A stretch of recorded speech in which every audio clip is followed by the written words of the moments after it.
You know, I've spent decades studying human behavior, watching how people react to numbers, to promises, to the distant drumbeat of change, and there's something peculiar happening right now with Social Security that deserves your careful attention. Not the usual political theater, not the recycled talking points you've heard 1,000 times before, but something more fundamental. The mathematics of survival in retirement have shifted beneath our feet, and most folks haven't noticed yet. See, when I look at what's actually happening with Social Security adjustments, the real mechanisms at work, the legislative changes that slip through in December budget reconciliations, the compounding effects of cost of living calculations that have been quietly modified, I see something that matters deeply to anyone counting on these benefits. This isn't about speculation or wishful thinking. It's about understanding the actual machinery of how these payments work, how they're adjusted, and what that means for your household budget in 2025 and beyond. The numbers tell a story if you know how to read them properly. So let's cut through the noise and examine what's really going on. Now, before we dive into the specific mechanisms and what they mean for your monthly check, I want to establish something important. Throughout my career, whether analyzing businesses or studying economic systems, I've always believed in one fundamental principle: understand the incentives, follow the mathematics, and ignore the emotional narratives that cloud judgment. Social Security is no different. It's a massive system, yes, but it operates on principles that can be understood if you're willing to look at them clearly. The phrase, extra money every month, triggers skepticism in me, and it should trigger skepticism in you too. That's a healthy response. We've all been conditioned by too many late-night television promises and too many politicians making claims that evaporate like morning dew. But here's where it gets interesting. The Social Security system has built-in adjustment mechanisms that most beneficiaries don't fully understand, and these mechanisms have been working in some unusual ways lately. When you understand how these adjustments compound over time, when you understand how different types of benefits interact with each other, and when you understand the recent legislative changes that modified how certain calculations are performed, you start to see a picture that's quite different from what most people imagine. Let me walk you through this the way I'd analyze any complex system. First, you need to understand that Social Security benefits aren't static.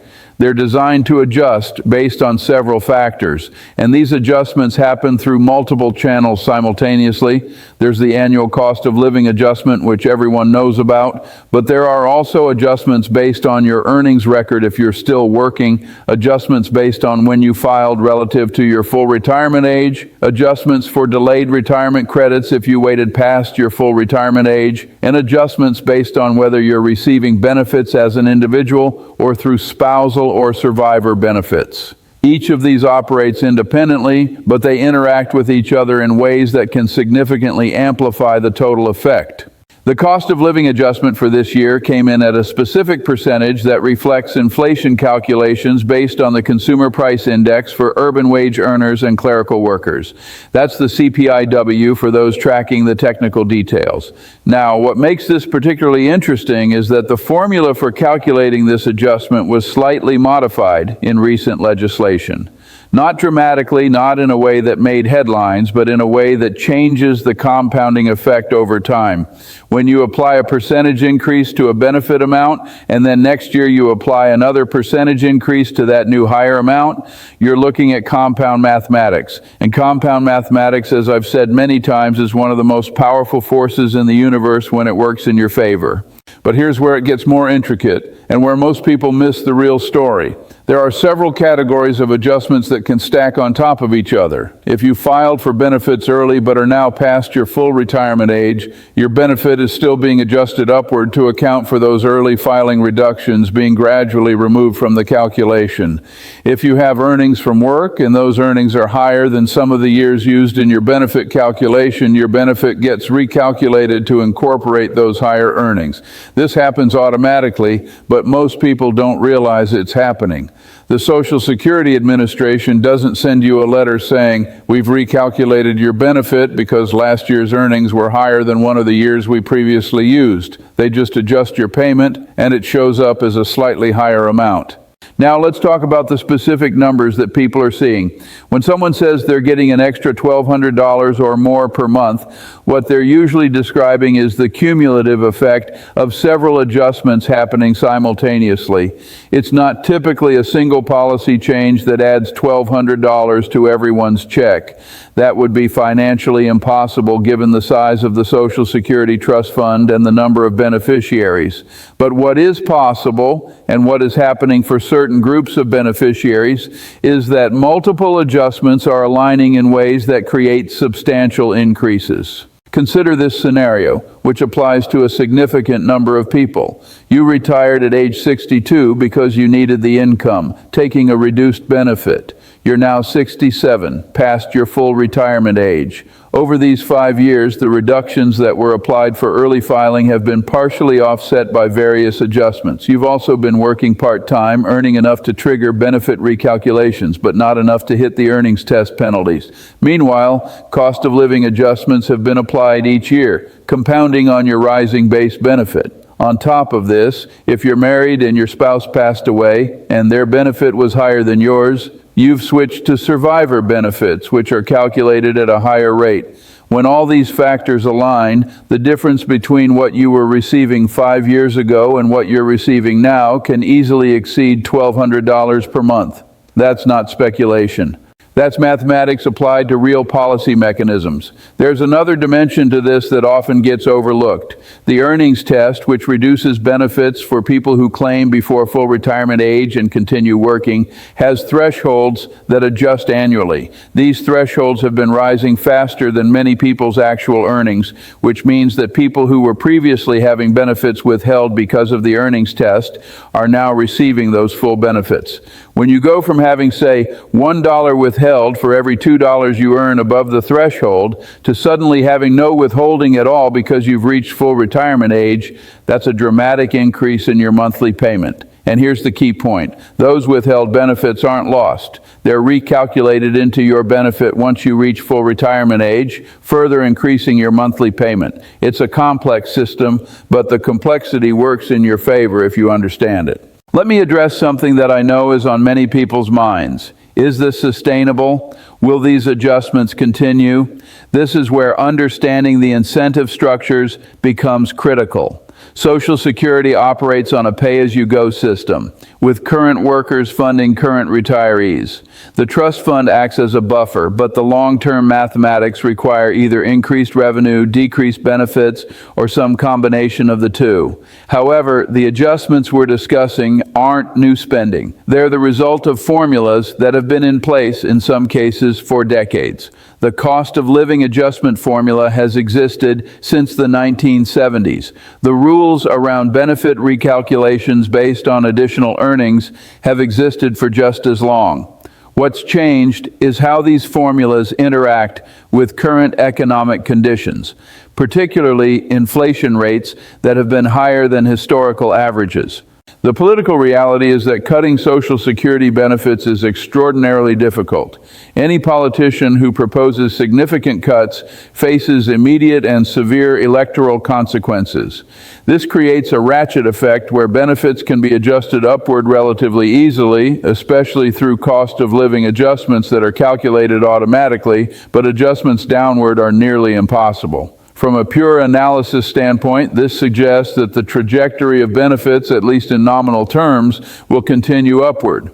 Whether those benefits keep pace with actual living costs is a different question, and one that requires looking at what's actually included in the inflation calculations versus what retirees actually spend their money on.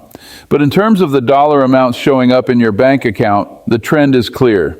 Now, I want to spend a moment on a specific provision that changed recently and that has significant implications for certain beneficiaries. There were modifications to how survivor benefits interact with individual benefits, particularly for people who are eligible for both. Previously, the interaction between these two benefit types could result in some unusual outcomes where taking one type of benefit would permanently reduce your eligibility for the other. Recent changes have created more flexibility, allowing people to switch between benefit types or to receive combinations of benefits that weren't previously available. For widows and widowers, this can mean substantially higher monthly payments. If you were receiving a benefit based on your own work record and your spouse passed away and their benefit was higher than yours, you can now switch to the survivor benefit while still preserving certain advantages from your original benefit calculation. The mathematics of how this works requires looking at your specific situation, but for many people, this represents hundreds of dollars per month in additional income. There's also the matter of state-level supplements to Social Security. Several states provide additional payments to Social Security beneficiaries, and these state supplements have been increasing as states grapple with the reality of retirees struggling to afford basic necessities. These aren't federal programs, so they don't show up in discussions of Social Security policy, but they're real money showing up in real bank accounts. If you live in one of the states with robust supplemental programs, particularly states like California or New York that have higher costs of living, these state supplements can add several $100s per month to your total income. When combined with federal benefit adjustments, the total increase in your monthly income can be substantial. Let me turn now to something that requires careful attention: the difference between what's promised and what's delivered. I've spent my career being skeptical of promises, whether they come from corporate management or government officials. The Social Security system makes calculations based on current law, but laws can change. What I'm describing here are adjustments and benefits that exist under current law and current policy. These are not speculative future benefits that depend on legislation that hasn't been passed. If you're currently receiving Social Security or if you're about to start receiving it, these mechanisms are already in place and already operating. The question isn't whether they exist, it's whether you're taking full advantage of them. This brings me to a practical point. Most people don't optimize their Social Security claiming strategy. They file when they first become eligible, or they file when they retire from work, without fully analyzing how the various benefit options interact with their specific situation. The rules are complex enough that even financial advisors often miss opportunities. If you're married, the interactions between spousal benefits, individual benefits, and survivor benefits create a decision tree with dozens of branches. Each branch leads to a different lifetime payout. The difference between the optimal strategy and a suboptimal strategy can easily be $50,000 or more over a typical retirement. That's not an exaggeration. That's what the mathematics show when you run the actual calculations. For people already receiving benefits, there are still optimization opportunities. If you're working and earning income, understanding exactly how those earnings affect your benefits can help you make better decisions about how much to work and when. If you're coordinating benefits with a spouse, understanding the rules around when each of you should file can maximize your combined household income. If you're considering moving to a different state, understanding how state supplements work can factor into that decision. These aren't abstract theoretical considerations. They're practical questions that affect your monthly cash flow. I also want to address the psychological dimension of this. When you're retired and living on a fixed income, an extra few $100s per month isn't just a number on a spreadsheet. It's the difference between worrying about every purchase and having a bit of breathing room. It's the difference between declining invitations to dinner with friends because you're watching every dollar and being able to say yes to the social connections that make life worth living. The financial impact compounds into quality of life impacts that are hard to quantify but very real. This is why understanding these benefit adjustments matters so much. It's not about getting rich, it's about having enough to live with dignity and comfort. There's one more dimension I want to explore before we wrap up. The Social Security system, for all its complexity, is actually one of the most successful government programs in American history. It has virtually eliminated poverty among the elderly compared to what existed before the program was created. It provides a foundation of retirement security that allows people to make other financial decisions with more confidence. When you understand how the system works, when you understand how benefits are calculated and adjusted, you can make better decisions about your other financial resources. You can decide how much to draw from savings, how to structure investments, whether to carry a mortgage into retirement, all based on a clear understanding of your guaranteed Social Security income. The story of Social Security adjustments isn't a story of government largesse or political favors. It's a story of a complex system with multiple moving parts, all of which interact according to specific rules and formulas. When you understand those rules, when you understand how the adjustments compound and interact, you can see opportunities that aren't obvious at first glance. That $1,200 per month that some beneficiaries are seeing isn't magic. It's the result of understanding the system and positioning yourself to take advantage of every adjustment you're entitled to receive. It's the result of patient compounding effects working in your favor over time. And most importantly, it's the result of rules and formulas that are already in place, already operating, already putting money into people's accounts every single month.